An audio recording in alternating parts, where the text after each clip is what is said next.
In Arabia, almost a century ago, a war began that would lead to the creation of the modern Middle East. At its epicenter was an Englishman whose role would become legendary. He would build vital alliances with the Arabs and fight alongside them in a war of liberation. Ahora, yela! Then he would play his part in betraying them.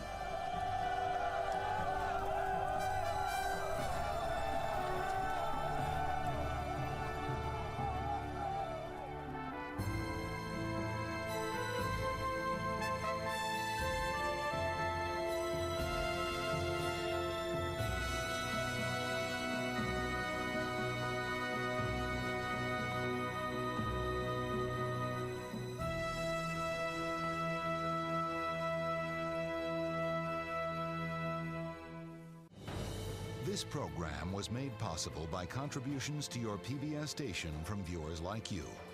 Thank you. Name?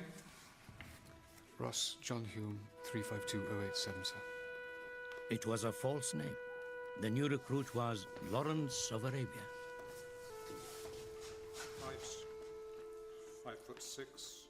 After the war, he went into hiding and would spend his middle age as an ordinary air craftsman in the Royal Air Force. 34, just.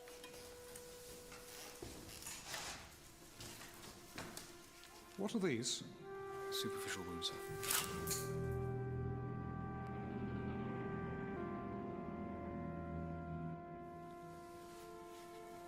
God. And these? Punishment? Persuasion, sir. Where were you? Internment in Turkey, sir. Or in the East. The scars were a reminder that he would never be free of Arabia. Lawrence of Arabia, Prince of Mecca, uncrowned King of the Desert. Images of Lawrence and the Arab army were played in theaters around the world. These were the years immediately after the First World War. The public, exhausted by reports of the horrific conflict in Europe, were captivated by the story of this romantic warrior.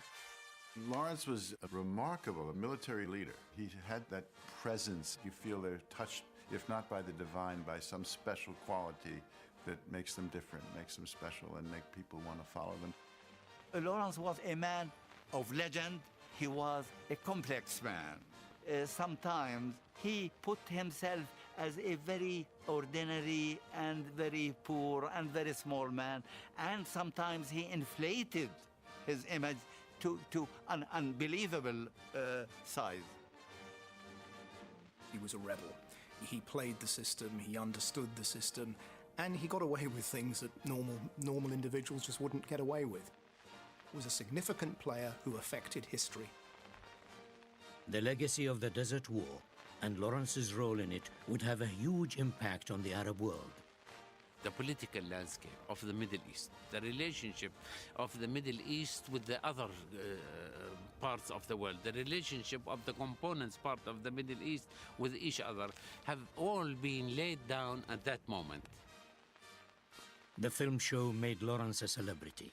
The public was thrilled by him. The press hunted him. But the hugeness of what he had been involved in, his own fame, and his guilt at what he had done threatened to overwhelm him.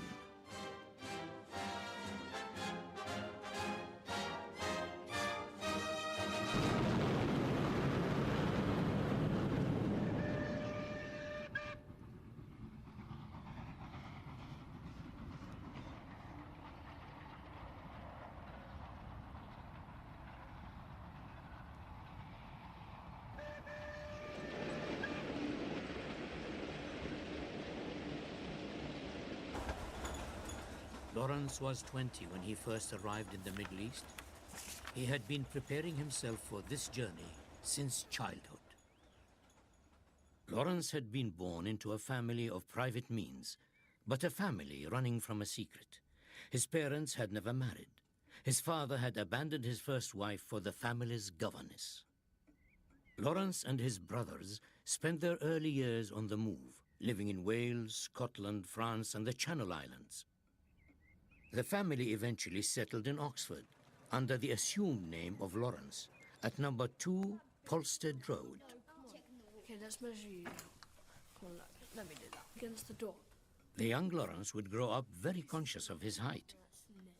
His younger brothers would soon outgrow him. He would only ever be 5 foot 5.5 inches tall. He knew from the beginning that he was illegitimate. He had that knowledge of being outside of the established structure, and that liberated him to be creative in some particular ways that probably would not have been available to children more conventionally brought up. He spent most of his time alone, determined to prove himself. He would go without meals, work through the nights, and force himself through physical tests, cycling dozens of miles a day through the Oxfordshire countryside. His great passion was for all things medieval. He became fascinated by the Crusades, reading books about epic battles, codes of chivalry, and legendary heroes.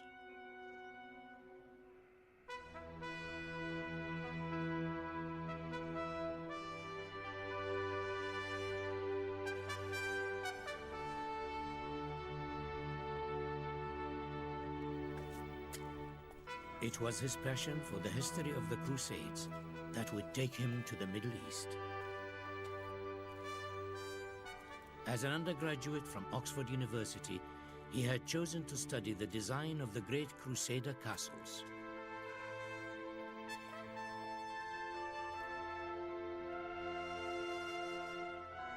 It was an exotic and dangerous destination for a young student traveling alone.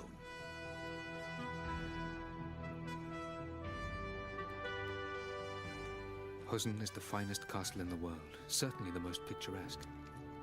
Quite marvelous. Sayoun was, I think, the most sensational thing in castle building I have ever seen.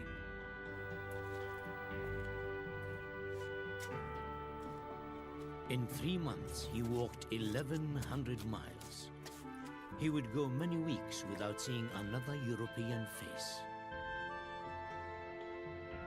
I have been on foot and alone all the time, so that I have perhaps, living as an Arab with the Arabs, got a better insight into daily life than those who travel with a caravan.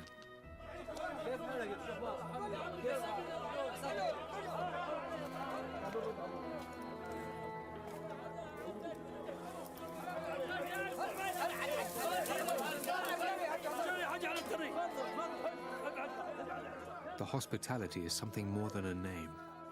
The common people are each ready to allow me to share their meals without thought of payment. I will have such difficulty in becoming English again.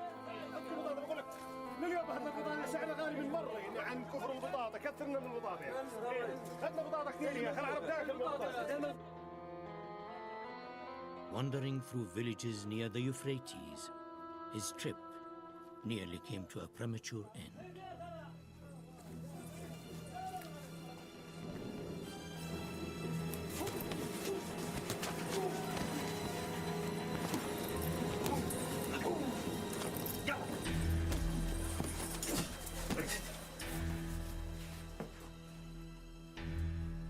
Dear Mother, the adventures continue. Read something in the Aleppo paper about my being nearly murdered. Absurd. I suppose all my exercise is responsible for my good health. In fact, Lawrence knew he had been lucky to escape with his life. To be blasé and to dismiss something as nothing is part of the heroic mystique. Not only was went through great hardship and pain, but it's nothing to me. I can handle it with great ease. I mean, that fits the dynamic of heroism.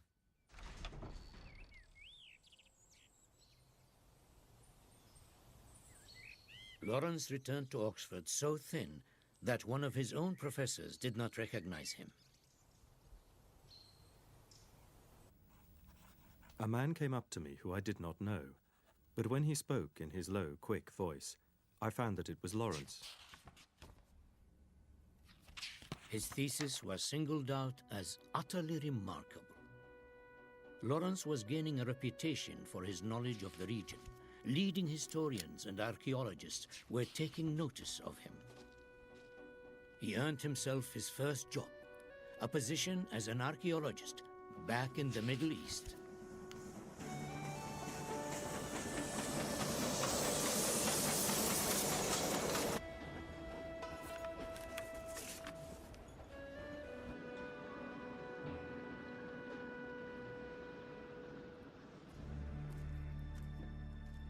In the next 7 years, Lawrence would watch the region slide into war and the world around him change forever. His base was the important historical site of Carchemish, at the junction of the great trade routes to Damascus and Baghdad. The archaeologists employed local Arabs on the excavation. Here, Lawrence gained his confidence working with the Arabs, all the time improving his grasp of the language and his skills as a leader of men. He earned their respect and trust. On one occasion, intervening to stop a German engineer from beating his Arab workers, Lawrence threatened to thump the man if he tried it again. It was also here that he met Dahum. Dahum had joined the dig as a water boy. Lawrence picked him out to help him learn Arabic and trained him as his photographic assistant. There has been speculation about the extent of their friendship. Lawrence had a very close relationship, a real fondness for Dahum. Whether they had an active gay relationship, who knows? But there are some curiosities. I mean, they used to do things like exchange clothing and take pictures of each other. Bit strange. The local workers there thought that there was a homosexual relationship between them, but people have said that Lawrence was just building that up. He liked to shock. And in fact, there was actually nothing but an innocent but genuinely affectionate relationship between the two of them. The relationship would be one of the most important in Lawrence's life and become perhaps his inspiration.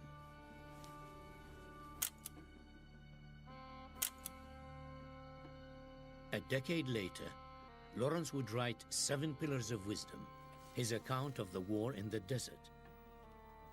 It would become one of the most celebrated books in the English language. S.A. was Sheikh Ahmed, Dahum's real name. I loved you, so I drew these tides of men into my hands and wrote my will across the sky and stars. To earn you freedom, that 7-pillared worthy house, that your eyes might be shining for me when we came. Death seemed my servant on the road, till we were near and saw you waiting. Through his friendship with Dahum and other Arabs working at the Carchemish site, Lawrence learned about the deep resentment they felt towards the Turks who governed them.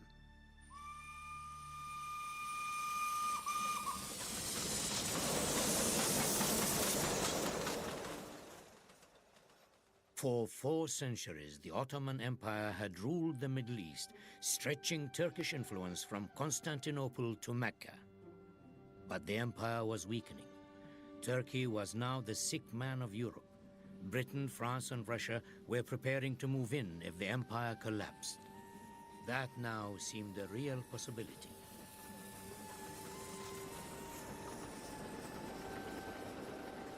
Europe was heading towards the First World War.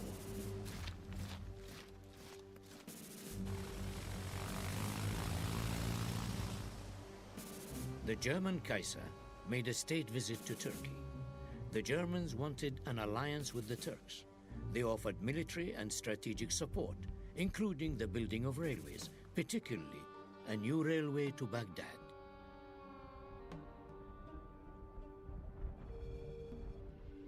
Railways were strategically vital. They were the fastest way to carry trade and arms. In the tense international atmosphere, the new railway was of considerable interest to the foreign powers. The archaeological site where Lawrence was working sat on the route of the planned Baghdad Railway. He was about to enter his career in military intelligence. A letter in a collection at the British Museum includes an account from Lawrence about the building of the railway. You asked about the railway, which now runs 4 trains a day. The line is to run round the walls of the Kelat and descend from the Euphrates. I will send you a few photos in a week. The station platform is to be 1,100 meters long. There are to be 24 stone buildings. They are working day and night shifts to hurry it on. What we see at Carchemish is Lawrence being groomed to play the great game. People have spotted Lawrence, talent spotters. This is a guy who could be useful to us in the future, and let's try him out. Let's put him into this sort of environment. Let's get his language skills up.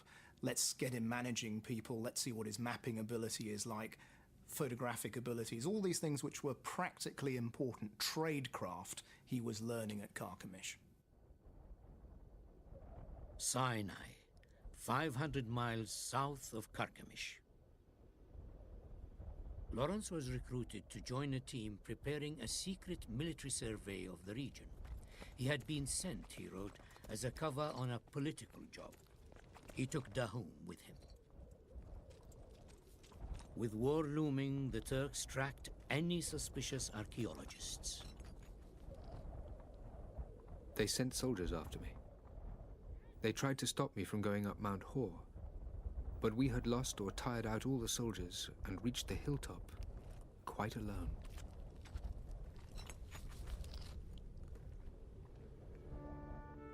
Lawrence was learning and falling in love with the land with which he would become so dramatically associated.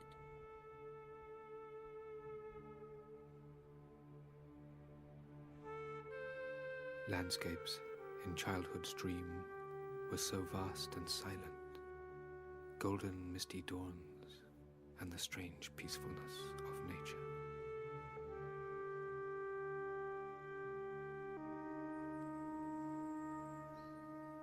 Lawrence was home in Oxford when, on the 4th of August 1914, Britain declared war on Germany. 2 of his brothers joined up immediately. Lawrence hunted impatiently for a posting that would make use of his experience in Arabia and get him into the war. Any young man in that era who couldn't get into uniform felt frustrated. This was the whole thing of Kitchener, your country needs you. You know, why are you being a wimp back at home when you ought to be doing the right thing out at the front line with the boys? God, the horrible boredom of having nothing to do. I am longing for the Turks to declare war on the German side, so we will have a chance to take them on and kick the Turks out of Arabia.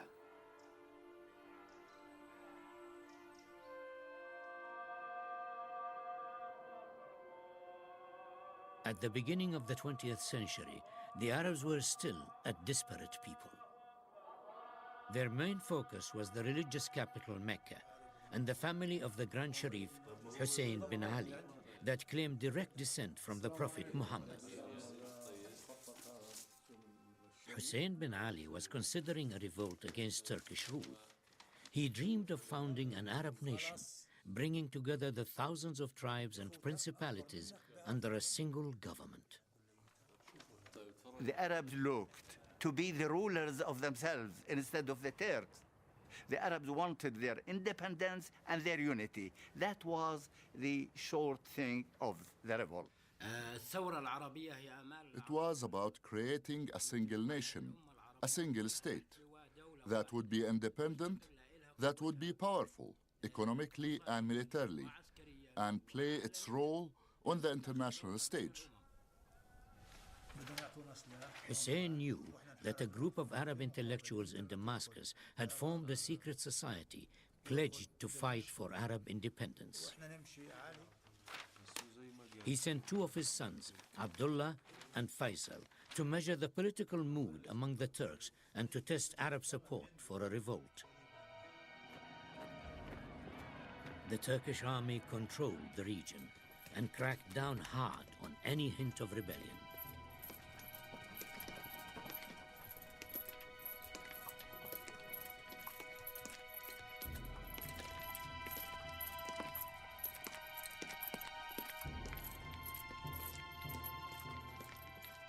Mir Faisal was in Damascus when the Turks sentenced a revolutionary to death.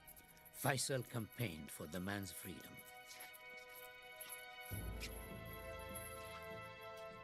He failed. It was not an isolated execution. Brutality was a hallmark of Turkish rule. The Arabs were miserable following the secularization of the Ottoman state.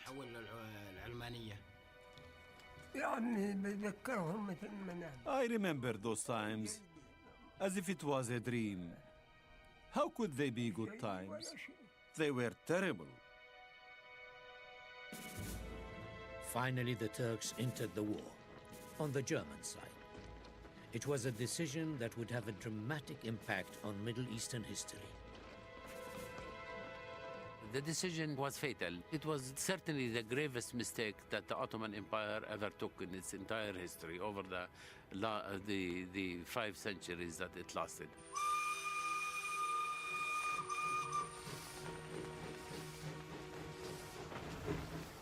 As the British poured thousands more troops into mainland Europe, Lawrence had found a role in the war.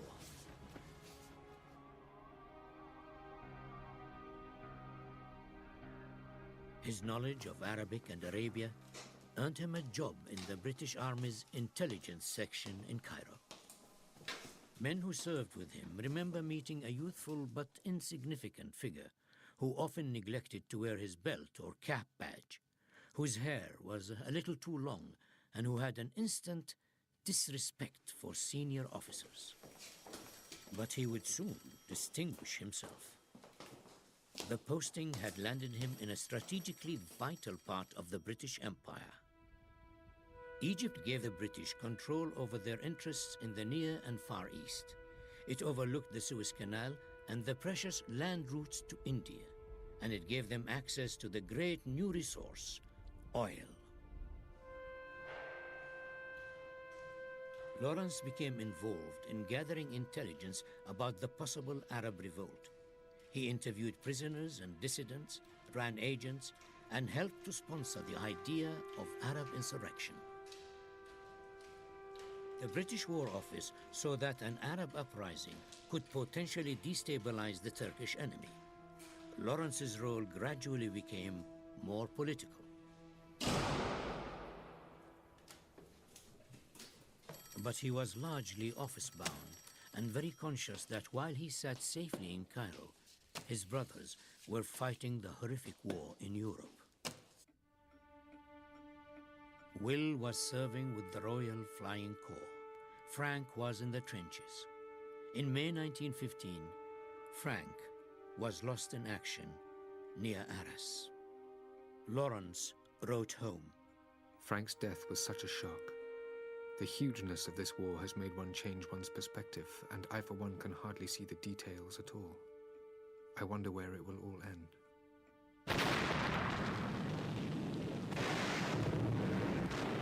For the British, the war was going disastrously.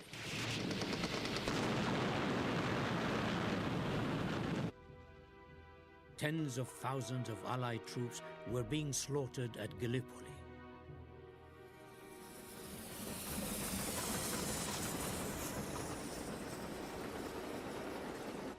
Turkish victory meant that the enemy army was released for battle elsewhere.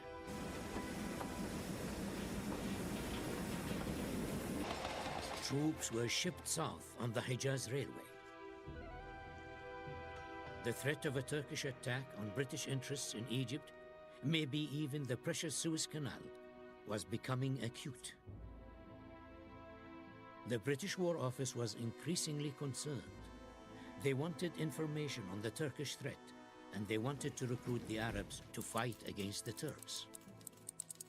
Urgent messages flew between London and the Cairo headquarters. Please ascertain from prisoners the time the railway takes to get from Syria to Constantinople. Work to prevent any alienation of the traditional loyalty of the Arabs to England. How many troops can each train move? Please offer all support to plans for an Arab revolt. Lawrence believed in the revolt. He saw what it might gain for the Arabs and for British imperial interests. It's a big game, and at last one worth playing. In Damascus, the Turks were working just as hard to keep the Arabs under their influence and control. The Turkish commander in the region presented the Arab leader, Sharif Faisal, with a symbolic gift, a rifle from a British soldier slain at Gallipoli.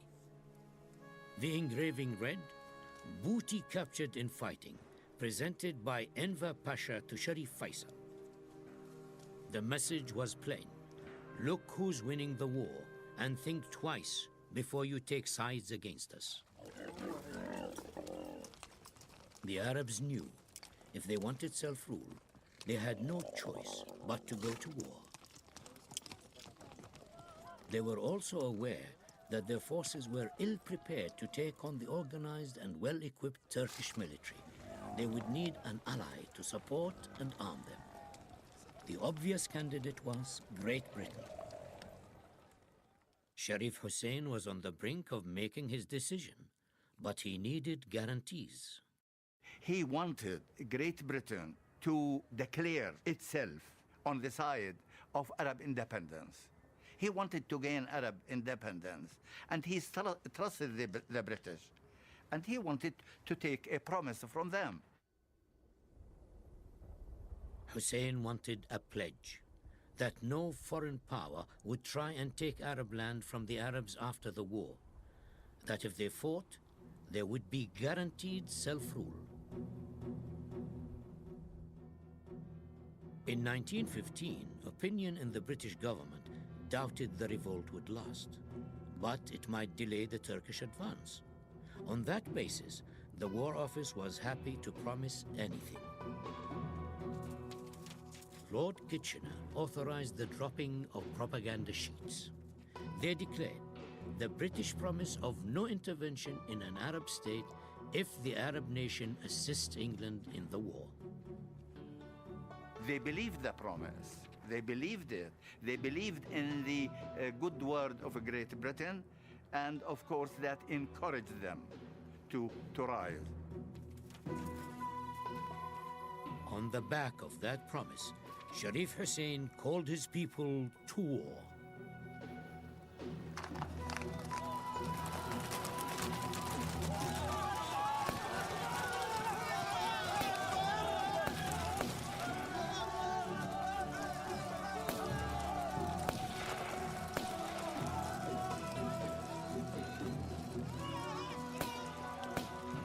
Arab forces have attacked the Turkish garrison at Medina. Tribesmen under command of Emirs Abdullah and Faisal have moved north towards Turkish lines. It's a big game, and at last one worth playing. Lawrence had the vision and the ability to see things in a much wider context than other British officials. He did believe that this was a movement of national liberation, and he did believe that the Arabs were capable of enjoying independence and having sovereignty as a new nation. Within weeks, the Arabs had victories to boast. They captured the coastal towns of Yambo and Rabia. The Turkish garrison near Medina surrendered. It was as if the whole Roman Empire started to crumble, as if Hannibal had conquered Rome. This is how it felt, that the hour of liberation had arrived. The Arabs had begun to earn their independence, and all they had to do is to continue in the same way. But then the Arabs began to meet Turkish artillery and German aircraft. The revolt came to a crashing halt.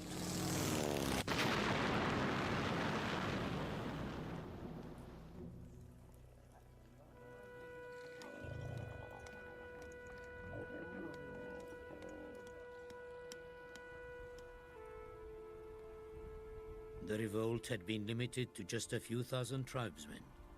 There was little or no central command. Most of all, they lacked modern weapons. Reports reaching London suggested the revolt had already run its course.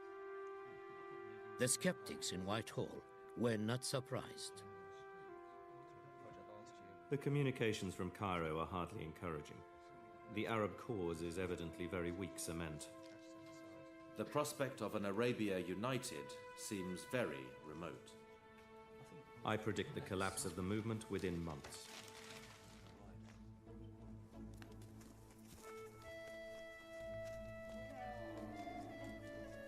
Lawrence was sent to find out if the Arab leaders felt the revolt had a future.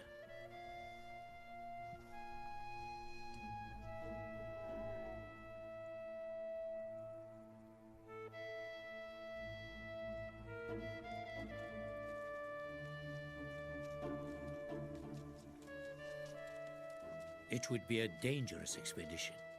He was heading into some of the fiercest desert in the world, and there was a real threat of attack by bandits or capture by the Turks. Lawrence appeared to embrace that risk.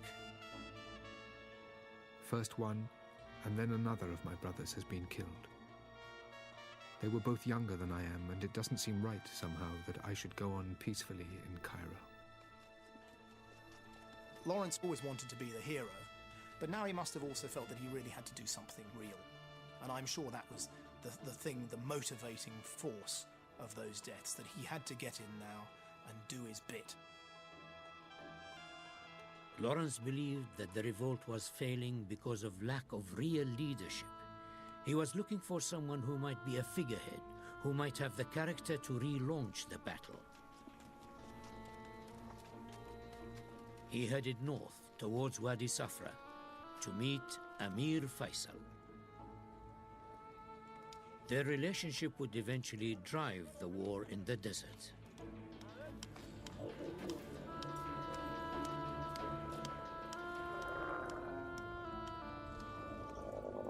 They were short of funds, short of arms. The leadership was not happy with the whole situation. So many Arab officers actually started to desert and leave the camp of Sharif Hussein. So when Lawrence appeared on the scene, everybody felt that perhaps this stranger could do something to break this deadlock. Faisal and his men explained why they thought the revolt was failing. He was deeply discouraged. His men were tired. He had lost many of them. They were in every way ill-equipped. Little flour and rice, few rifles, insufficient ammunition, no technical help, no information. I said that my coming was expressly to learn what they lacked and to report it. They accepted Lawrence as an officer representing a power, an ally, who could provide the revolt with weaponry and funds. They respected him because he represented the British government, no more or less.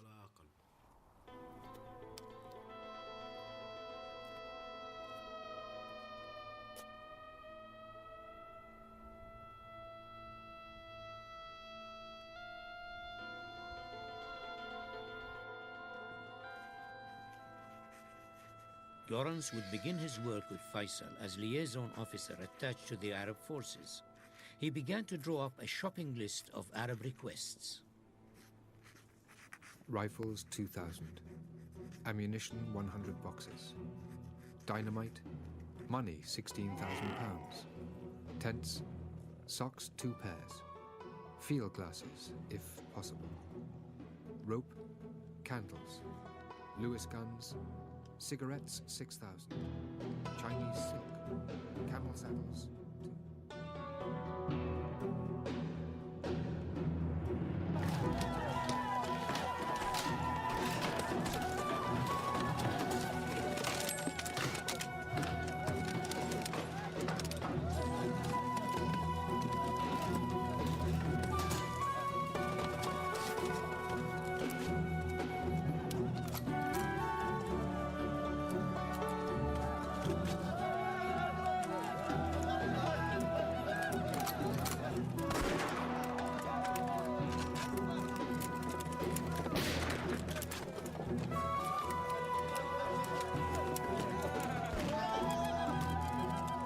The revolt was on its feet again.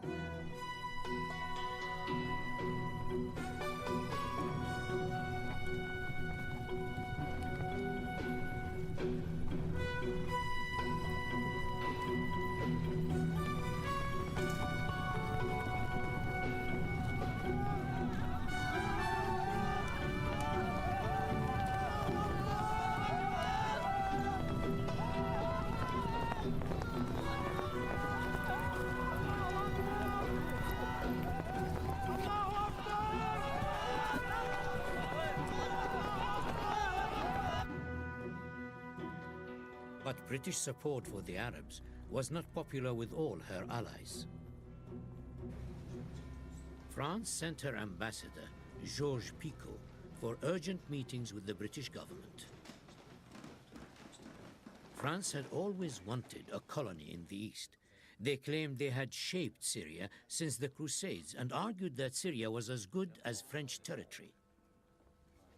They feared that if the Arab revolt succeeded, their claim might be threatened, so they suggested a secret deal with the British, dividing Arabia between them. Before the war had even been won, the British promise of Arab independence was critically undermined. For now, Lawrence knew nothing of the backroom deals. He was spending most of his time with Faisal in the desert. Faisal suggested that if Lawrence was to live with the Arabs, he should dress like an Arab. It would help the tribes know how to respond to him.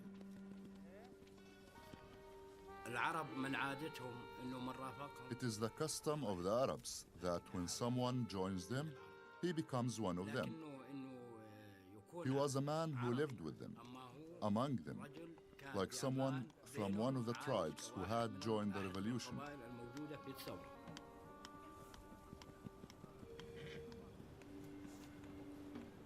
Lawrence argued the practicality of his new uniform. Others suspected it had more to do with his romantic self-image. It's appropriate that he wear Arab dress because he wants to represent himself as a person of stature who fits in with the Arabs. But it was always a bit of self-mocking in this. In other words, it was a play acting. He enjoyed it at one level, but he was play acting at another level. But it worked.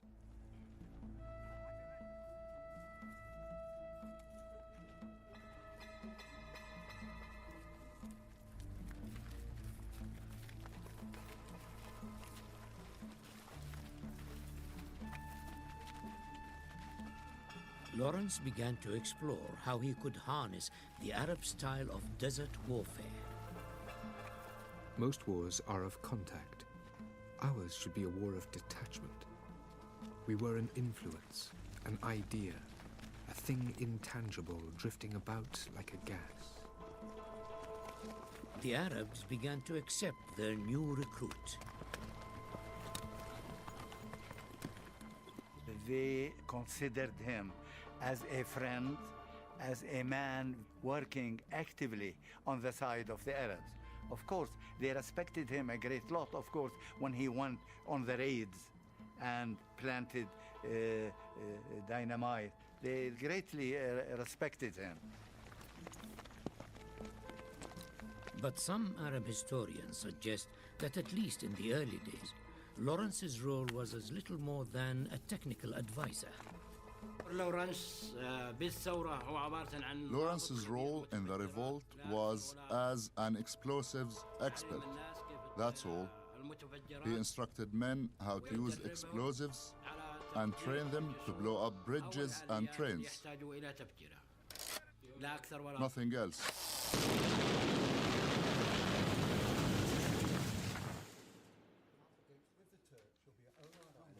In London, Georges Picot and Sir Mark Sykes entered detailed negotiations, dividing up the map of Arabia.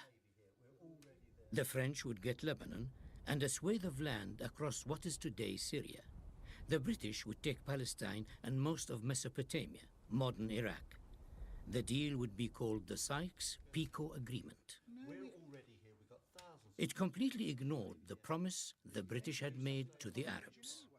It was a very treacherous thing. There was a feeling of betrayal a feeling that, to my mind, and I'm telling you as honestly as I can, it really has been the cause of the trauma that we have been, and the terrible conditions that we have been existing under for the last 100 years. It's a horrible thing. For months, London kept the agreement secret. Eventually, word began to leak out among the British officers. Lawrence had to decide whether to tell Faisal his men might be dying for nothing. It's not clear what he knew or when he knew it, but by his own admission in 7 Pillars, Lawrence did not tell the whole truth. I had to join the conspiracy and assured the men of their reward. I risked the fraud on my conviction that Arab help was necessary to our cheap and speedy victory. Better we win and break our word than lose. He certainly felt he deceived them. How much he actually deceived them, he was always exaggerating the darkness of his own role, which gave people lots of ammunition. Lawrence was being sucked into a betrayal that would haunt him for the rest of his life. I assured them that England kept her word in letter and spirit. In this comfort, they performed fine things. The blame to Lawrence may be he gave promises in the name of Great Britain. So the blame to him was a personal blame. Personal blame that you were not honest with us. Perhaps if I had been honest then, but we had dreams. And I could see a way that we could win in spite of Sykes and Pico and the rest. Britain's friendship with the Arabs was not for the good of the Arabs. It was a political friendship aimed at getting the Turks out and taking control of Arab territory. He was a British officer serving his country. But of course, he has his own idea of serving his country. We had dreams. I salved myself in the hope that by leading these Arabs madly in the final victory, we could still win. We could still win. Lawrence began to hatch a plan that would allow the Arabs to take control of their own destiny. He convinced Faisal that if the Arab revolt could reach the city of Damascus before the other allies, they could force the British to give them their independence. Damascus would be the key.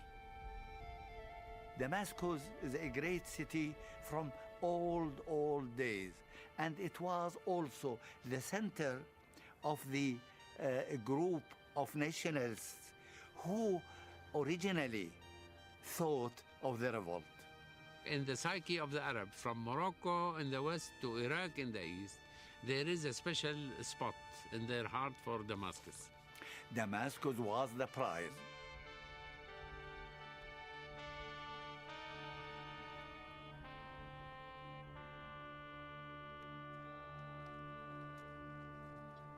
One of the greatest challenges facing Lawrence was how to hold the tribes together.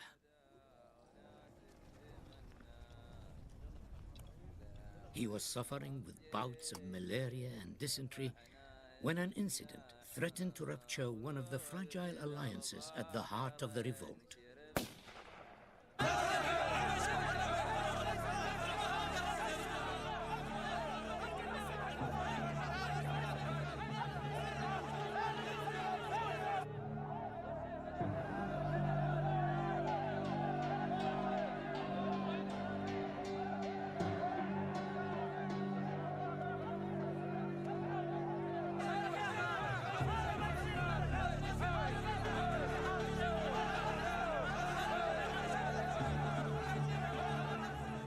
The man who had been killed belonged to one tribe, the killer to another.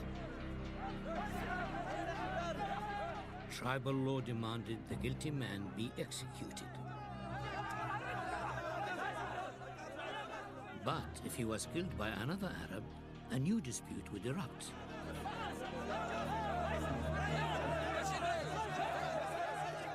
Lawrence took on the responsibility of the execution.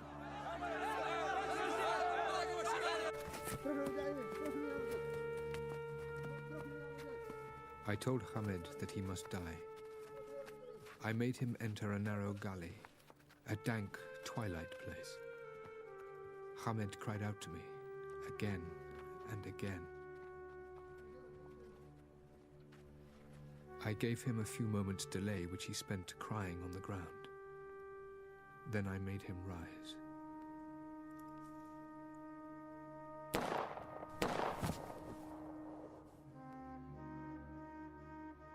As he lay in fever, Lawrence claims he suddenly saw the revolt in broader perspective. This is where he hatched his master plan, the plan to attack Aqaba. Aqaba was the one port on the Red Sea that could supply the push north to Damascus. The Turks still held it. It was notoriously well defended. Lawrence now decided that the Arabs must take it for themselves. But how? From the north, from Al-Jafr, came one of the men who would enter the legend of the Arab revolt, Auda Abu Tayyeh.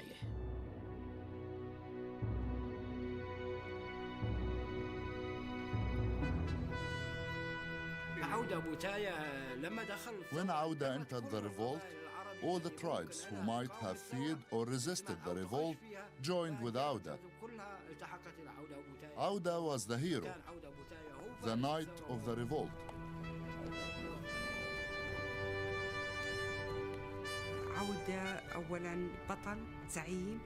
Auda was a hero. Auda was a leader, the head of his tribe. He was a champion of the oppressed. And when the leaders of the revolt asked for his help, Auda gave it.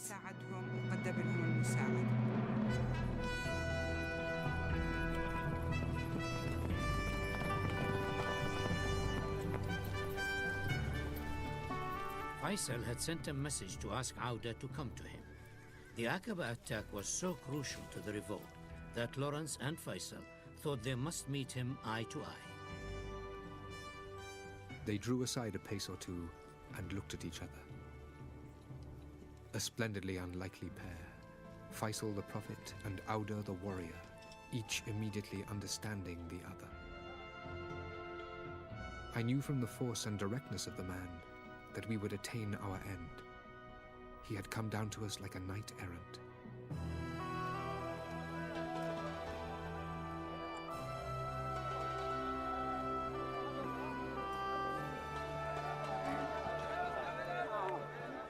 Faisal presented Lawrence with the rifle the Turks had given him in Damascus, the gun of a British soldier slain at Gallipoli.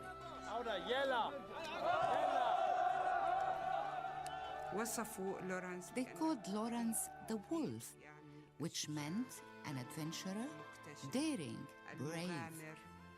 Those are the qualities of the wolf. Those are Arab qualities. And the Arab men loved that in him.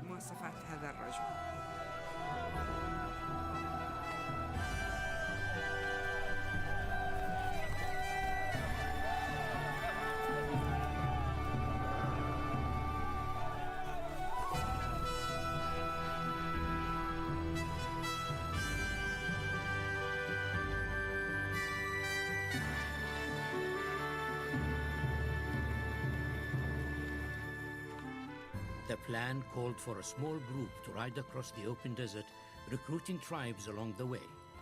Then they would ride out of the mountains and hit the Turkish defenses where they would least expect it. It was just the sort of expedition that most appealed to Lawrence. The Arabs using their desert skills to even the odds, as reckless as it was brave. But even some of the Arabs doubted they would succeed. The struggle through the desert took its toll. 200 miles of dirt, heat, thirst, and exhaustion.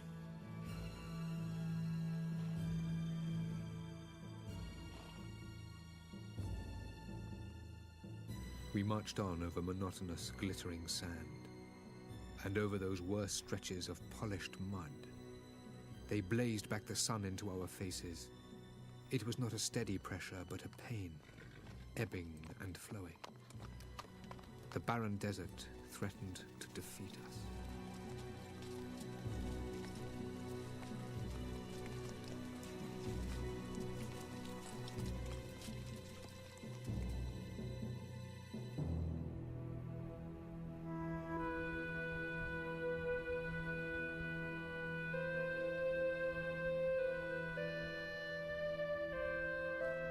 On the morning of July the 6th, they stood in the mountains with Aqaba at their feet.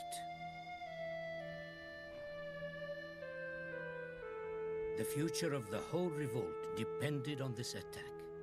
500 lightly armed Arabs against the heavily fortified Turkish stronghold.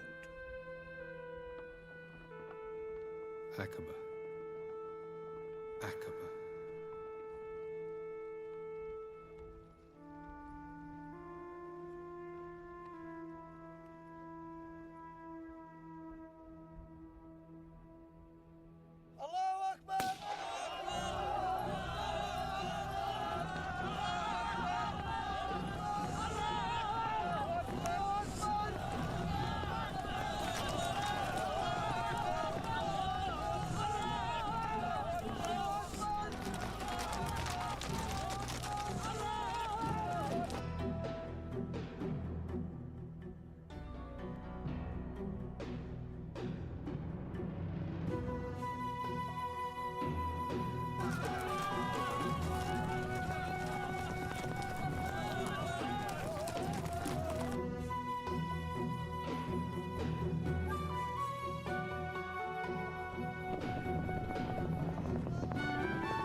They took the Turks completely by surprise.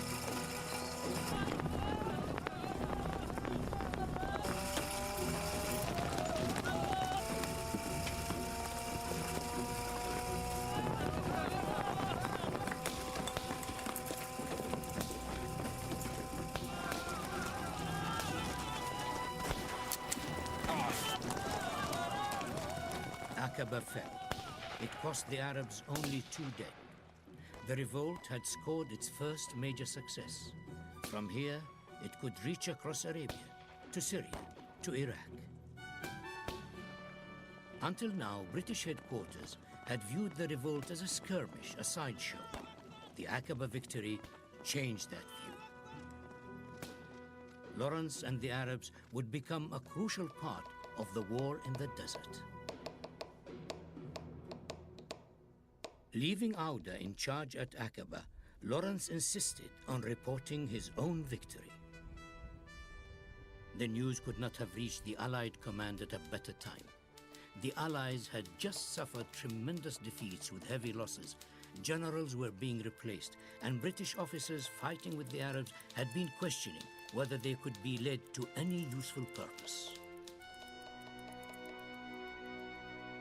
Lawrence had proved them wrong. He was recommended for the Victoria Cross, promoted to Major, and celebrated in the War Office. But he knew there was still so much to achieve. The future of Arabia was in the hands of the tiny army celebrating at Aqaba. And Lawrence still faced his personal battle between loyalty to Britain and loyalty to his Arab friends. Both would be decided if the race to Damascus could be won.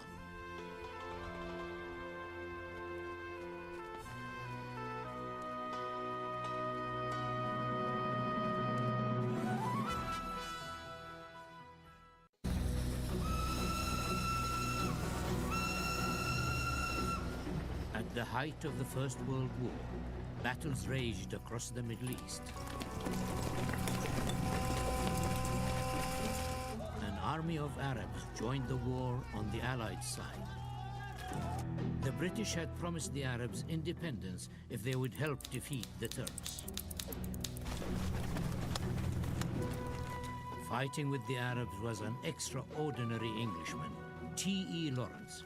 He helped arm and direct the Arab campaign. He told the Arabs the British government would guarantee their independence if they fought on the British side. But behind the scenes, promises were being broken. Lawrence knew the Arabs could only get their freedom if they could win the race to Damascus.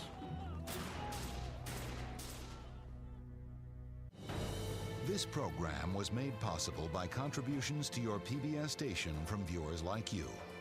Thank you.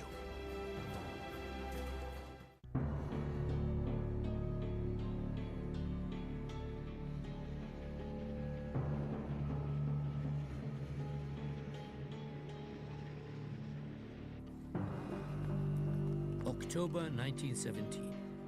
Lawrence and the Arab army were concentrating their guerrilla attacks on the Hijaz Railway, disrupting the Turkish supply routes.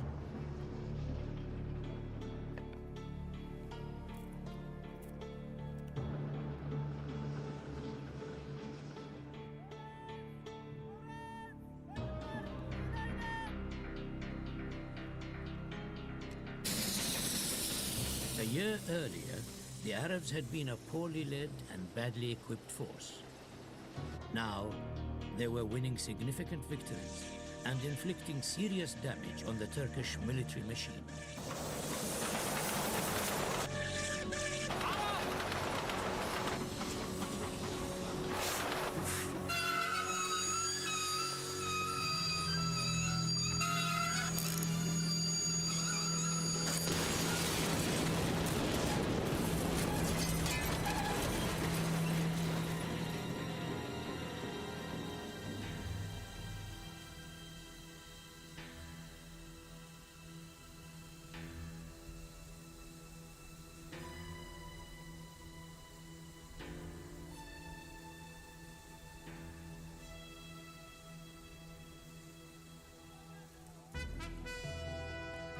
Four months earlier, the Arabs had seized the strategically vital port of Aqaba. Supplies now flowed freely to Allied and Arab armies.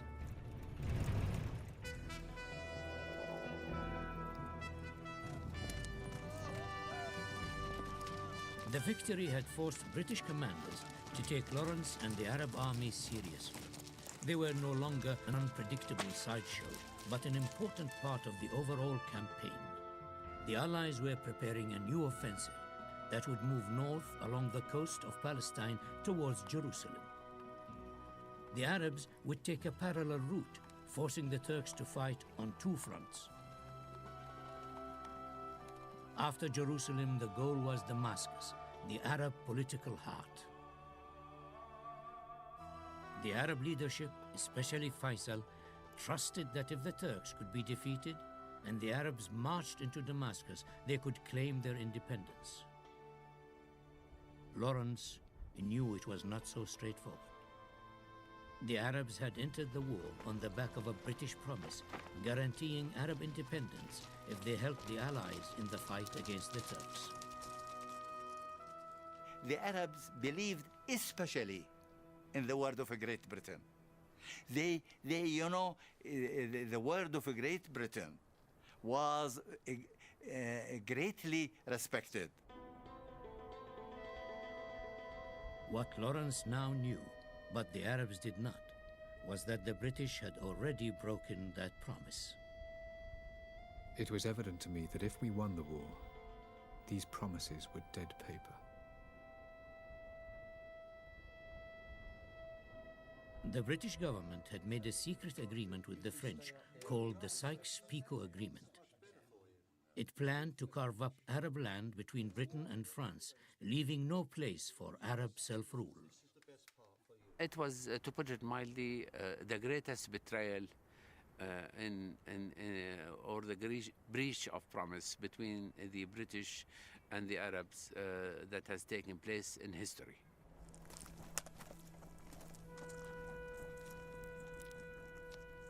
Lawrence was finding it harder and harder to justify the lie, especially when he had to bury his Arab comrades. An individual death is like a pebble dropped in water. Rings of sorrow widened out from it. We could not afford casualties. By this point in the war, the Arabs had already lost thousands of men. They were killed in great numbers, but their freedom was worth the sacrifices. They believed in liberty and they fought courageously and mightily, whatever the cost.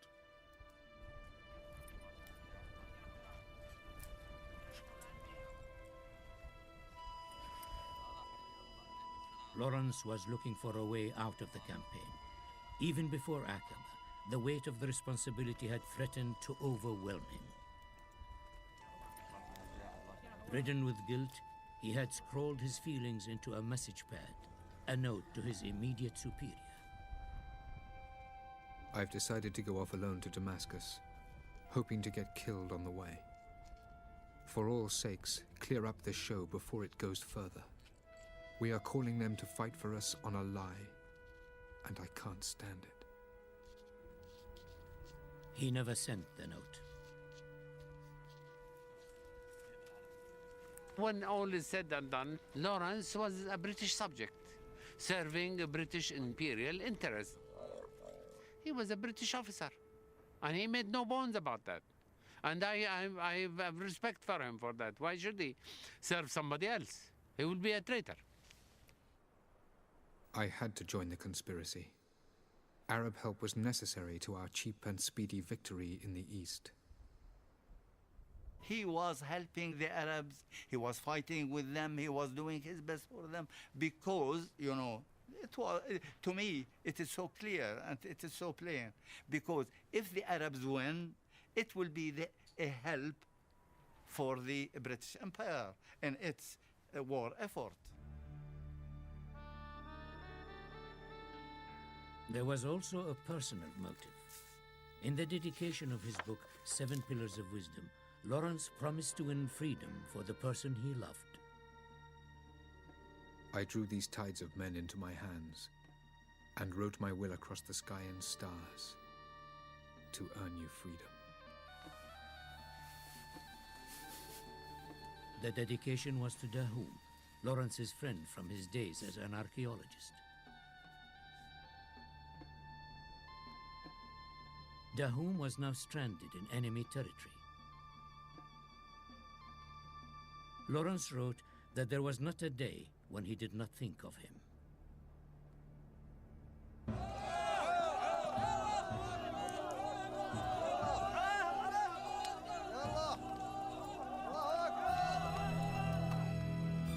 Lawrence would spend the rest of the war trying to fulfill the British promise, his promise to the Arabs. They had joined the war to win freedom. Therefore, for every reason, strategical, tactical, moral, we were going on. The Arab army moved north, ambushing trains and raiding Turkish outposts.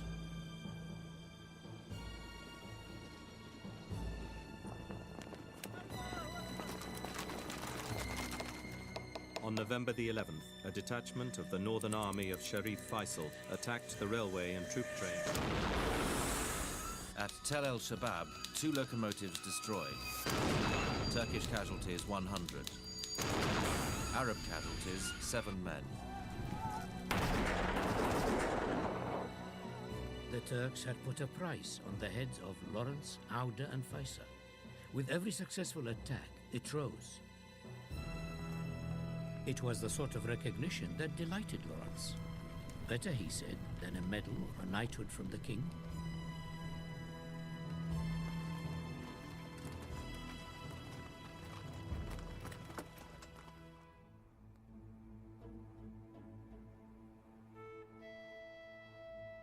Lawrence now moved to a new base in the ancient Crusader castle at Azraq. He was treading again in the footsteps of his heroes. The early shepherd kings loved this place, and Roman legionaries languished here in yet earlier times. Azraq's unfathomable silence was steeped in knowledge of wandering poets, champions, and lost kingdoms. It was magically haunted. The presence of Lawrence and Faisal's army made a huge impression on local people. Mr. Lawrence and King Faisal were staying at Azraq here, issuing all the instructions from his headquarters. In the upper room, you go up the stairs and pass through there. On your way up, Mr. Lawrence and King Faisal and my father stayed together for 2 years.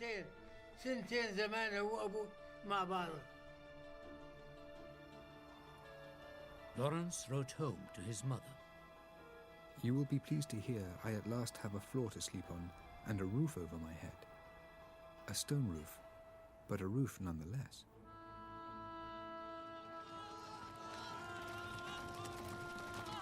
With Azraq as their base, the Arab forces launched themselves into a new phase of the offensive, picking out important strategic targets.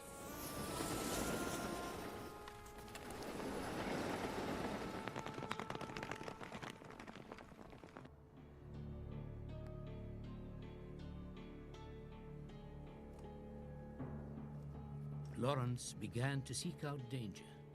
In some ways, he said, he was testing his legitimacy for the role as leader of the Arabs.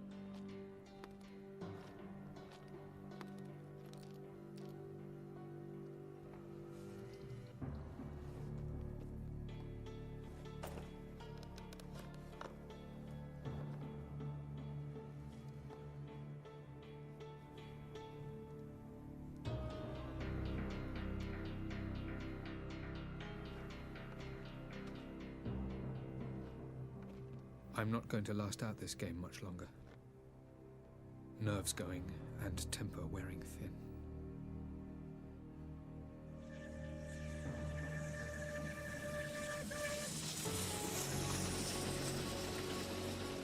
But we ride on.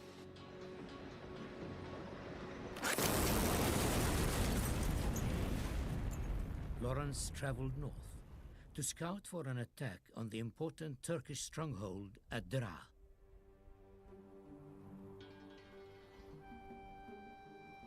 In 1917, Dara was a vital railway junction on the route to Damascus.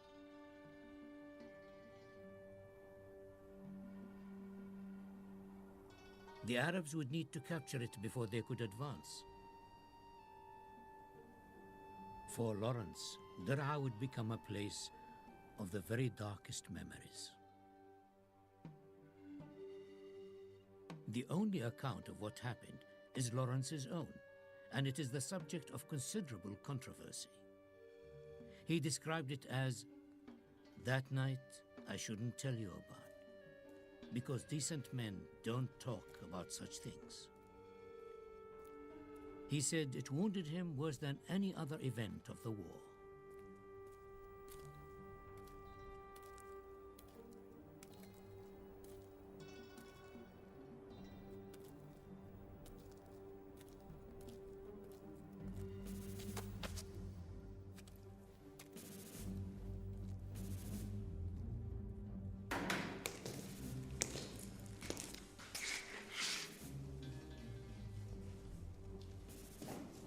The soldiers were suspicious.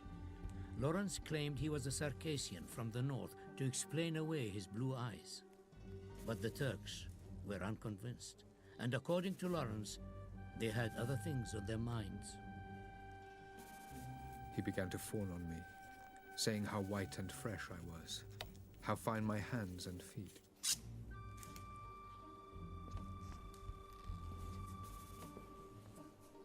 I thought he was going to kill me. But he only pulled up a fold of flesh over my ribs and worked the point through. Then he told the corporal to take me out and teach me everything.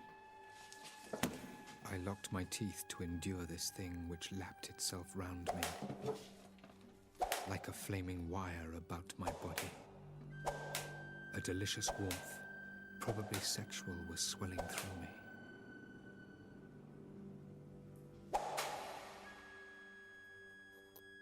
I knew next that I was being dragged about by two men as if to split me in two, while a third man rode me astride.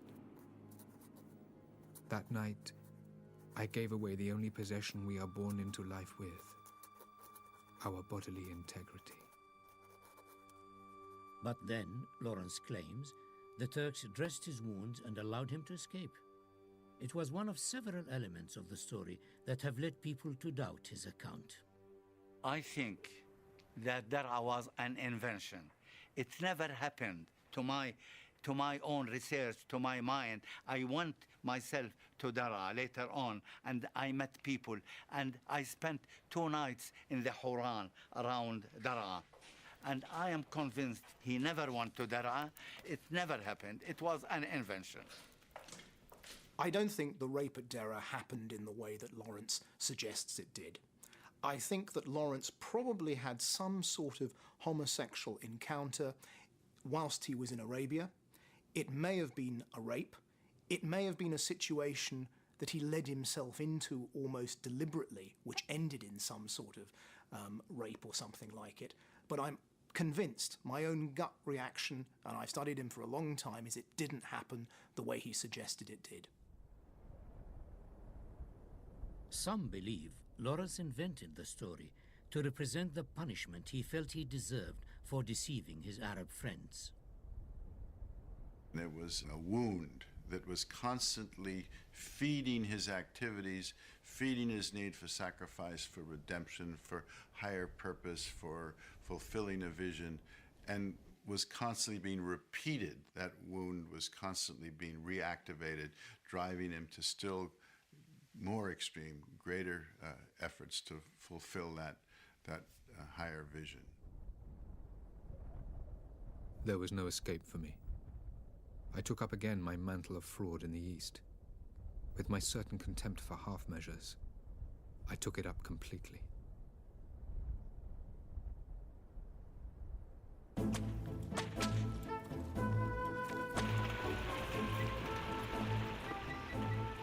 Now British forces moved towards Jerusalem.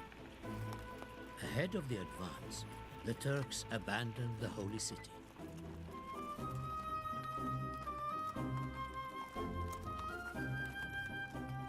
Jerusalem fell. The news reached Lawrence. He hurried to be part of the celebrations. For the man who modeled his early life on the Crusaders, marching into Jerusalem with a Christian army, freeing it from Ottoman rule, would be a crowning moment.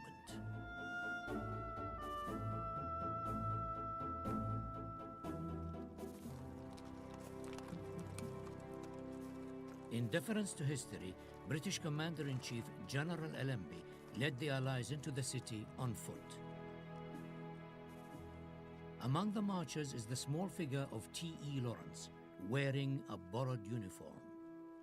He was suddenly a British officer again. I think you can see where Lawrence's loyalties lay, perhaps in the way he decides to dress. Sometimes he's there in all his magnificent Arab garb with the golden headdress and all the rest of it, dressed as an Arab prince. Occasionally we see him in rather scruffy khaki. And then quite often we see him between the two. He's got his khaki on, but he's got a keffiyeh and a headdress and all the rest of it. And there's this sort of, he's between the two. He's standing as the bridge between the Arabs and the British Empire. And I suspect that's where he saw himself, really. The capture of Jerusalem caused celebration among Christians around the world. It brought the war in the East sharply to world attention. This was the time of some of the worst defeats on the Western Front. Now, at last, the Allies had something to cheer about.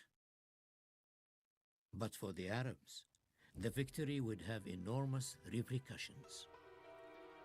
A group of Zionists were lobbying the British government to support the establishment of a Jewish homeland in Palestine.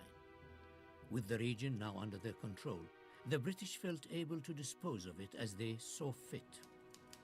British Foreign Secretary Lord Balfour wrote a letter to one of the Zionist leaders, Lord Rothschild. In it, he spelt out the British position.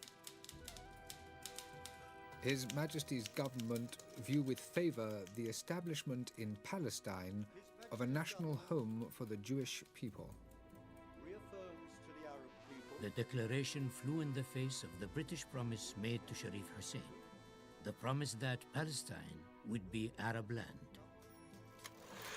Lord Balfour, the British Foreign Secretary, writes a letter to Lord Rothschild, who at that time happens to be a great financier living in Paris, promising the land that he doesn't own, promising to someone who doesn't belong. The Arab army knew nothing of this promise. The British continued to reassure the Arabs that they would get their independence. They even designed a flag for the new Arab nation. Everything to keep them fighting the war. Lawrence was also ignorant of this new secret deal. Celebrating the victory with Emir Faisal, he was back in his Arab guise. Among those observing the celebrations was an American journalist called Lowell Thomas. Thomas had been sent by the US government to gather propaganda that might encourage Americans to enter the war. Lawrence was described to Thomas as the uncrowned king of Arabia. It was a brand that Thomas would famously exploit.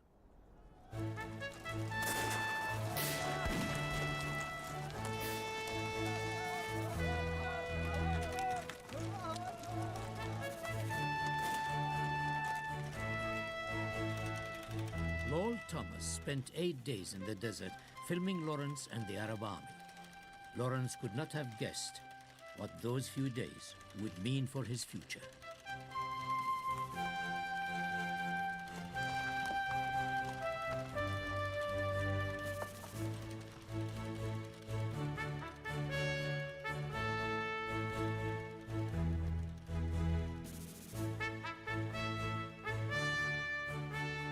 Lowell Thomas started the legend of Lawrence. He was the man. He, as you know, he's an American propagandist. And he started the legend.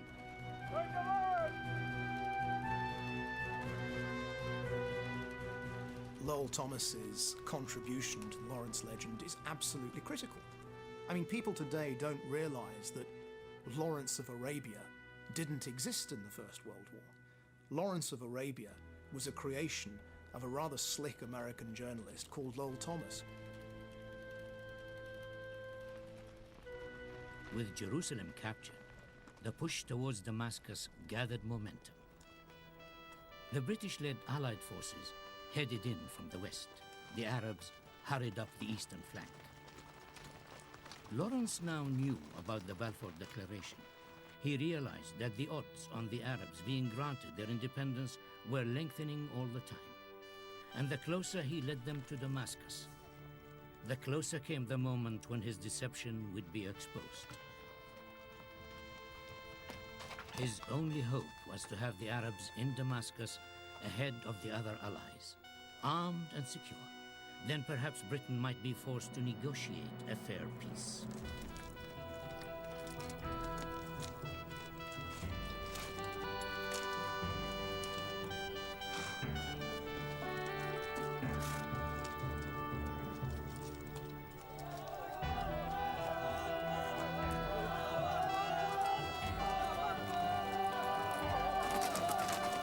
As the combined forces of the Allied and Arab armies neared Damascus, the Turks realized they were beaten and fled. Damascus was liberated.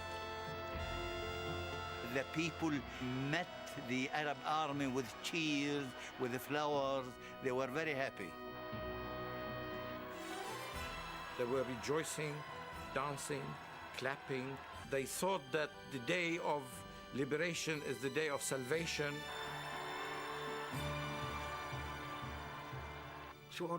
They knew they had won their victory, their freedom. They had won independence. They were elated. Emir Faisal was driven into the city as a conqueror. Faisal had become the new national hero, and people believed that this person was their liberator. There would be arguments about which troops entered the city first, British, Australian, or Arab. But it was the Arab flag given to them by the British government, which flew over the city hall. The race to Damascus had been won. Lawrence had succeeded, but he was acutely aware of the uncertainties that lay ahead for the Arabs.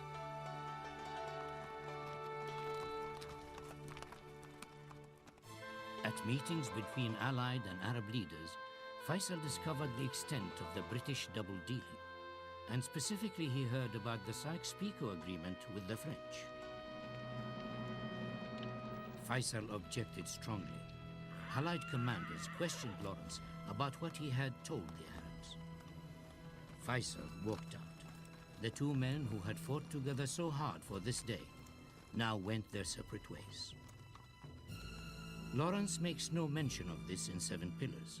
He says only that he was exhausted. I made to Allenby the only request I ever asked him for myself: leave to go. In the end, he agreed, and then at once, I knew how much I was sorry.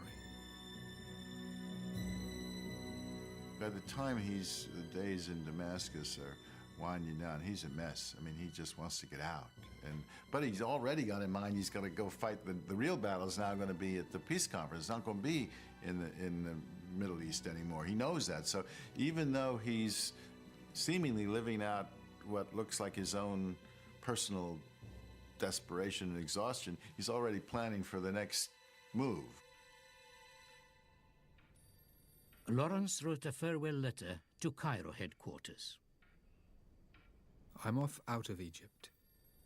This old war is closing and my use is gone. My regards to the staff. We were an odd little set, and we have, I expect, changed history in the Near East. I wonder how the powers will let the Arabs get on. For Lawrence, there was a bitter grief to come. He received news that Dahum, his Karkemish friend, had died of typhoid, just too soon to hear of the victory Lawrence had won for him.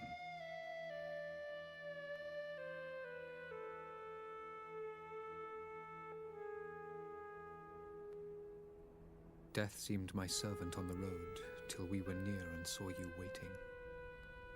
When you smiled, and in sorrowful envy he outran me and took you apart into his quietness.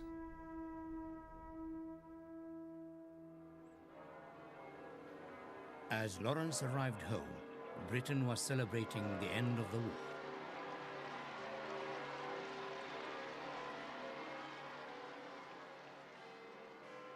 In government, working committees were already discussing how to reshape the map in the aftermath of the conflict. Lawrence was called to brief the War Cabinet's Eastern Committee, who would help decide the future of Arabia. Gentlemen, Colonel Lawrence. He presented his plan for the region, complete with a new map, the names of those he thought should rule, and a definition of the British Empire as a partnership of nations. He was at the height of his influence.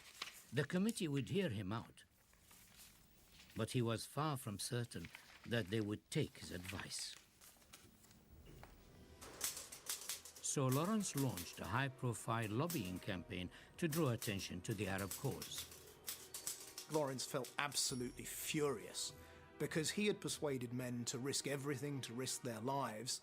He felt that all the promises he'd made had been made in good faith, and that the Arabs essentially, and particularly Faisal, had been deceived. I think Lawrence felt really pissed off.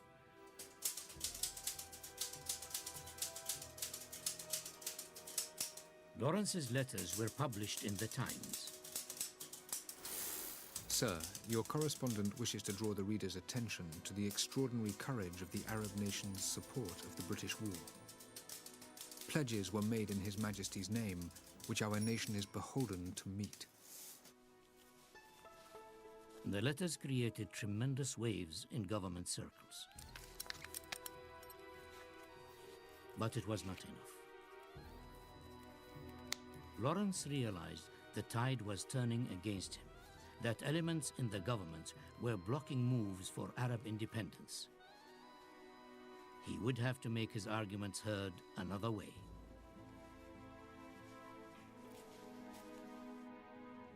Lawrence traveled to Buckingham Palace to join other heroes receiving their medals from King George. For his achievements in the Desert War, he was to be presented with the Distinguished Service Order and the Companionship of the Bath, two of the highest awards a Briton could receive. But when his moment came, Lawrence refused the honors. Why he rejected his medals from the king is very simple. The only way he could show his dissatisfaction for what had transpired was to say to the king, "No, thank you. I don't mean to offend you, Your Majesty, but I really feel I can't take these awards from the state." I mean, a tremendous break with decorum. English society was appalled. It was an unprecedented snub for the king. Lawrence had made his voice heard. But the same newspapers that reported his royal insult began to edit his letters. The Times cut the most controversial sections, and its editor wrote a column supporting the status quo. The establishment was closing ranks.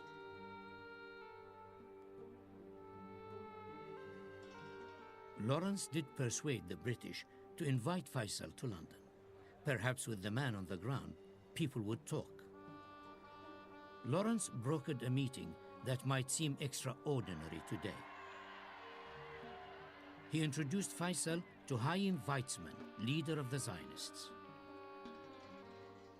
They had dinner in the Piccadilly home of Lord Rothschild to discuss how the Jews and the Arabs might become allies, to secure what both parties wanted from the post-war settlement. As Faisal put it, we are the two main branches of the same Semitic family. But the British government showed little interest. Officials were more concerned about their own claims than those of the Arabs. Lawrence realized he would have to take the Arab cause to the international arena. Everything, he wrote, depends on the conference.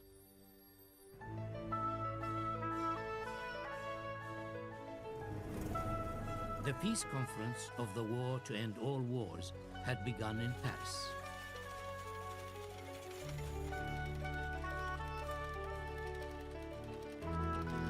The French themselves would be the key obstacle to Arab aims. They wanted Syria for themselves.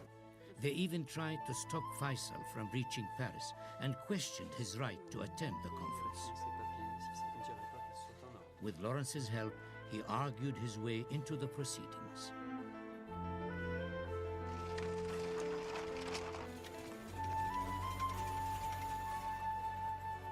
U.S. President Woodrow Wilson arrived with his famous 14 points, the principles that he argued should allow peoples to govern themselves.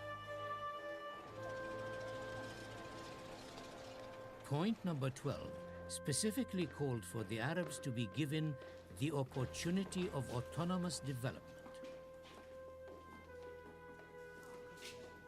Lawrence and Faisal would use this to argue their case. But first, they would have to persuade the conference organizers to give them a hearing.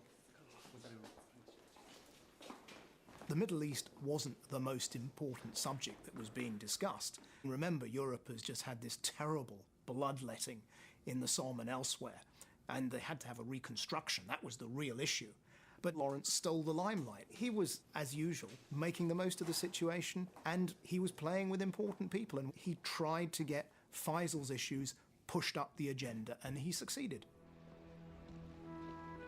Lawrence and Faisal presented the Arab case to the Council of World Leaders. They could do no more. The Council would now meet and deliberate, and the Arabs must wait for the outcome.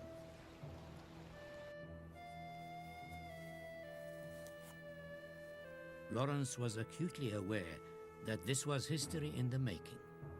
In Paris, he began to write 7 Pillars of Wisdom. The dreamers of the day are dangerous men, for they may act out their dreams with open eyes to make it possible. This I did. I meant to make a new nation. The peace conference had reached its conclusion. The delegates signed the Treaty of Versailles. For the Arabs, President Wilson's 14 points would seem a distant memory. Well, it was 14 points, literally, for everybody else except for the Arabs. The victors had drawn new maps for the post-war world. The Arabs were pushed south out of Syria, where the French won their claim, west out of Mesopotamia, where the British took power, and out of Palestine and Jerusalem, where the Zionists would have a homeland under a British mandate. The borders were not designed to meet with Arab interests or with Arab hopes and aspirations. They were a reflection of imperial designs between the British and the French on the one hand, and also the Zionists on the other hand. The big issue was Palestine. When the British had made their pre-war promises to the Arabs, Palestine had been included in territory that was to come under Arab rule.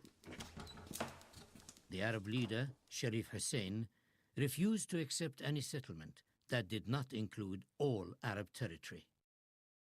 But the Arabs believed and still believe that Great Britain honestly promised that it will recognize a united and independent Arab state in the East. That breach of promise, I think, to a large degree, until the moment that we are living, and perhaps well into maybe the next 100 years or more, will determine the affairs of the Arab world and Europe and the Middle East.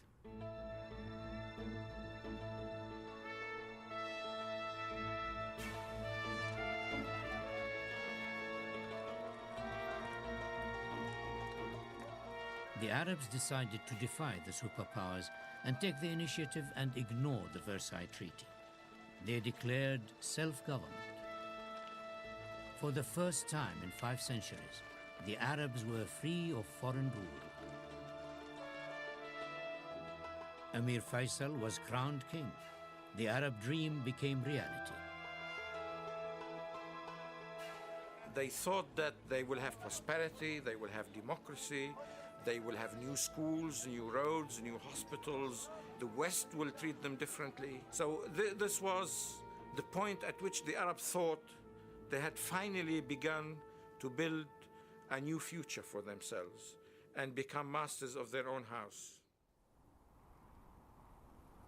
5 months later, the dream was over.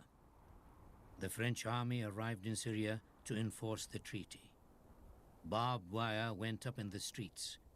The French threatened airstrikes if the Arabs resisted. King Faisal was ordered to leave.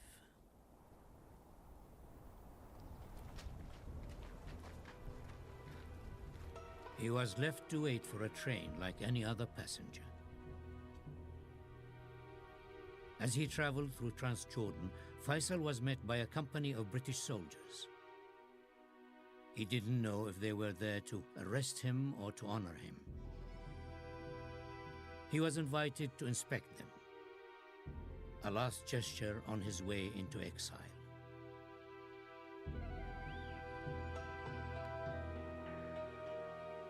Lawrence had rushed home from Paris on news that his father was gravely ill. He was too late. He was left to mourn for his father and for the Arabs. We lived many lives in those swirling campaigns, never sparing ourselves. Then the new world dawned. The old men came out again and took our victory to remake in the likeness of the former world they knew. Youth would win, but had not learned to keep. And it was pitiably weak against age. We stammered that we worked for a new haven and a new earth, and they thanked us kindly and made their peace. Faisal believed that Lawrence was a good friend to the Arabs. But he knew Faisal was a statesman. He knew that Lawrence was an employee by his government. So he shouldn't be blamed because he is not the government. I think that he thought that the Arabs had been sold down the river.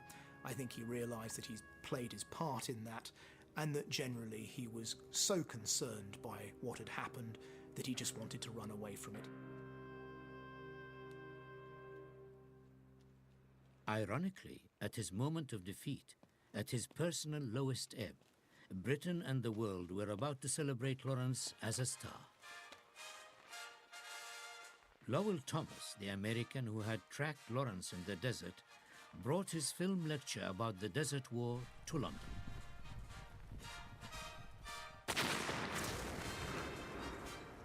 It would turn Lawrence into a prototype matinee idol. He was flattered and appalled by his celebrity. To have news value is to have a tin can tied to one's tail. A friend wrote that he liked to be recognized, but not to let people see. He had a genius for backing into the limelight. He had become the hero he always dreamed of being. I think there are lots of people in life who may have aspired to become the hero, to become the star, whatever it might be, and who once they've got there have found it was hollow. And I think in Lawrence's case, all the more so, because it wasn't just a case of him becoming the hero, it was a case of him becoming the hero at great cost to other people, which he realised.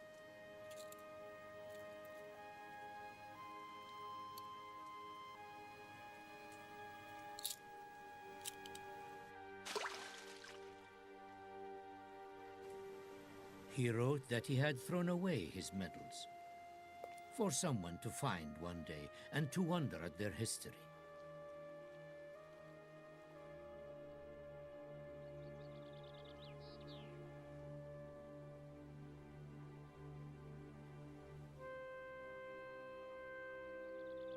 Lawrence had retreated to Oxford and the safety of the academic world when he was contacted by Winston Churchill. Churchill had been appointed colonial secretary and told to sort out the chaos in the East. He offered Lawrence a job as his advisor. It would be Lawrence's last effort in Arabia, his last chance at redemption.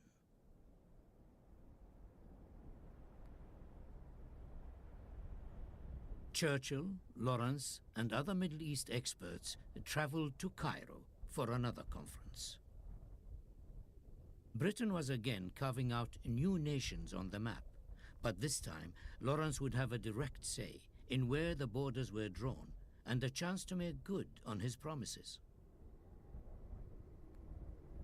In Transjordan, Emir Abdullah took the throne. In the new nation of Iraq, Faisal would be king. When Faisal was established in Iraq and Abdullah in Jordan, the nation saw in Britain a spark of conscience. Even though things were not as they had hoped for, it was something. Lawrence was pleased with what he had achieved for the Arabs. He wrote that Britain had quit Arabia having kept her promises. I don't think that was a true statement or an honest statement on the part of Lawrence, to put it mildly. I think he says that because he's trying to feel okay about something which is not okay. I think that's false. I think he's, like many of us, I think we want to believe certain things are true when they're not. I mean, we'll often say, well, I did okay. I acquitted myself all right here. We kind of know we didn't. The Arabs saw the Cairo settlement as window dressing. They felt they had fought a war for nothing. Now they rebelled. The British and French responded with airstrikes and gas attacks. Tens of thousands of Arabs died. Baghdad and Damascus lay in ruins. I think what strikes you when you look back at this, you think nothing changes. all the issues are the same issues. You know, you've got Zionism, Arab nationalism, tribesmen who are fanatical, the concerns about how you're going to suppress that fanaticism. It's all the same issues.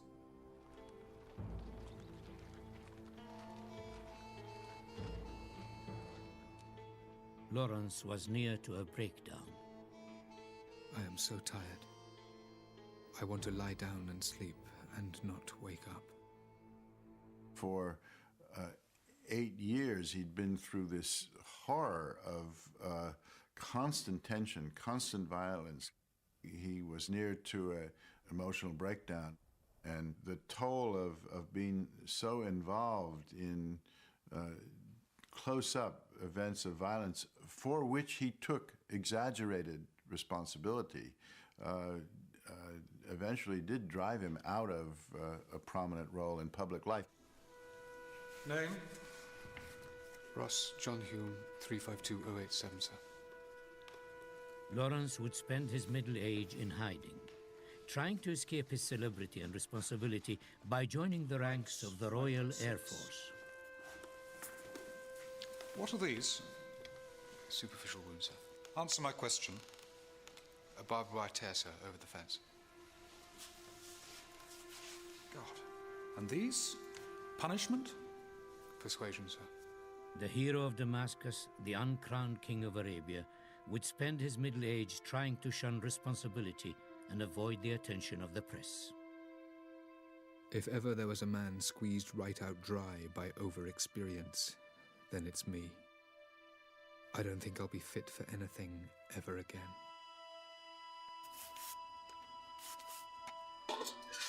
He wrote to friends that although he struggled with the drudgery of barrack life, he wouldn't leave the RAF for any job he was offered.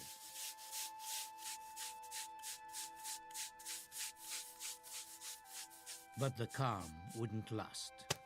Within months of his enlistment, the press found him. He was dismissed from the RAF because his presence there might cause the service an embarrassment. "Damn the press," he wrote. He changed his name again and spent the next decade moving from Air Force to Army and back again, from posting to posting, trying to find somewhere he could be anonymous. He rented a small cottage in Dorset, Clouds Hill, which he used as a hideaway when on leave. The Greek inscription above the door reads, "Does not care." But his letters were full of doubts about the justness of the Middle East settlement. Surely my share in helping to settle the Middle East atones me for my misdeeds in the war. I think so anyway. If Iraq continues to put up a decent show over 3 generations, then the revolt was worthwhile. But Faisal's line did not last. He ruled for just 10 years, then died of heart disease in a Swiss clinic. His son reigned until 1958, when he and his entire family were executed in a revolution.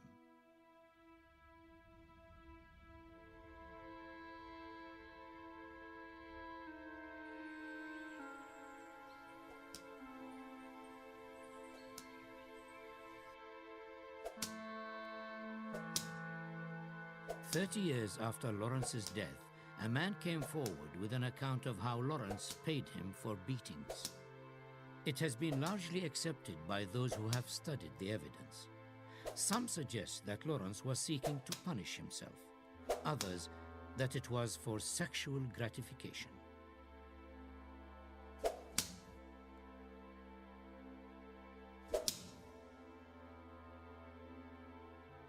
We have to be compassionate about Lawrence. He had certainly seen a great deal of death and had killed people and watched people being killed, and that must have had quite an effect on him, taken quite a toll. And you combine that perhaps with repressed homosexuality, who knows, and you get some very strange reactions.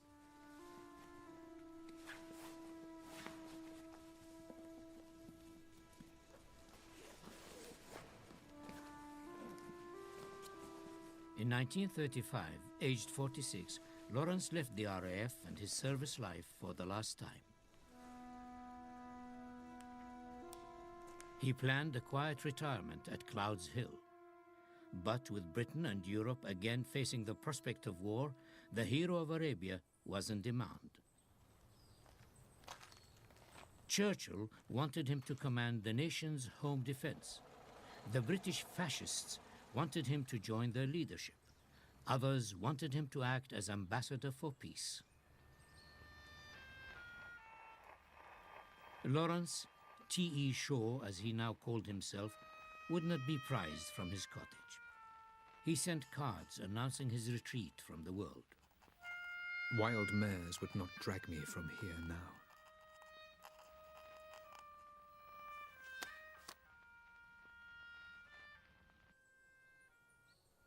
Lawrence's purest escape was speed.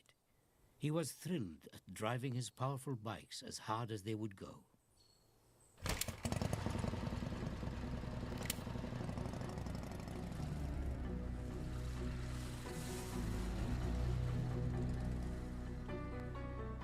Lawrence liked speed because it stopped him thinking. He found a freedom from the world of the intellect and a descent into the world of feeling and freedom with it. He loved speed. He was a speed freak. On May the 13th, 1935, Lawrence rode to the post office to send a telegram.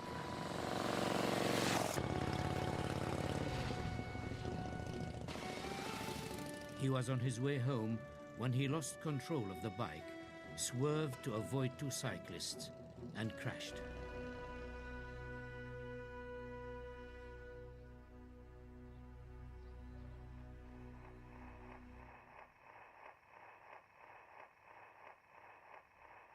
He never regained consciousness.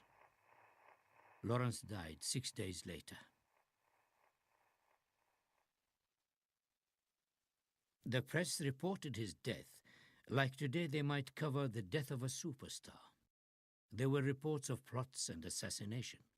Lawrence was simply too great a character for people to accept he could die in an ordinary accident.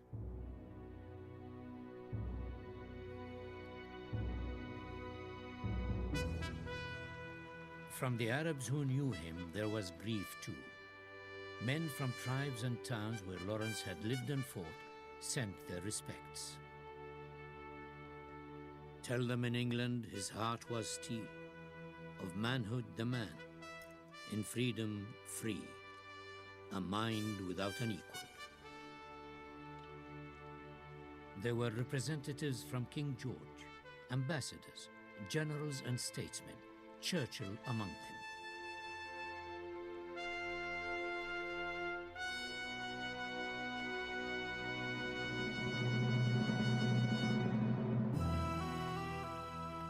Lawrence, Churchill said, was one of those beings whose pace of life was faster and more intense than what is normal. So he flew best in the hurricane.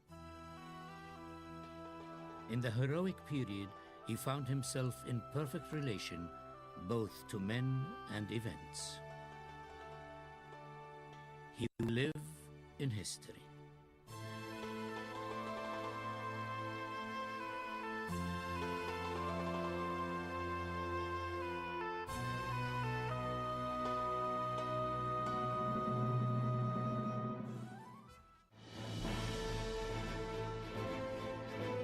Study the survival skills fighters use to endure the harsh conditions of the desert. View previously unseen interviews and learn little-known facts about Lawrence of Arabia at pbs.org.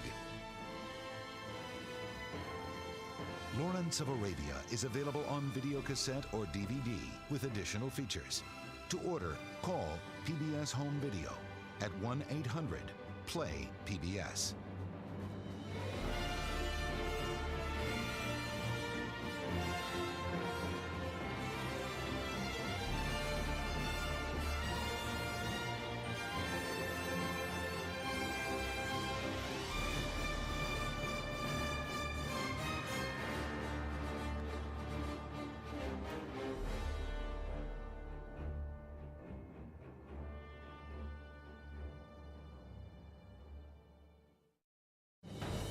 This program was made possible by contributions to your PBS station from viewers like you. Thank you.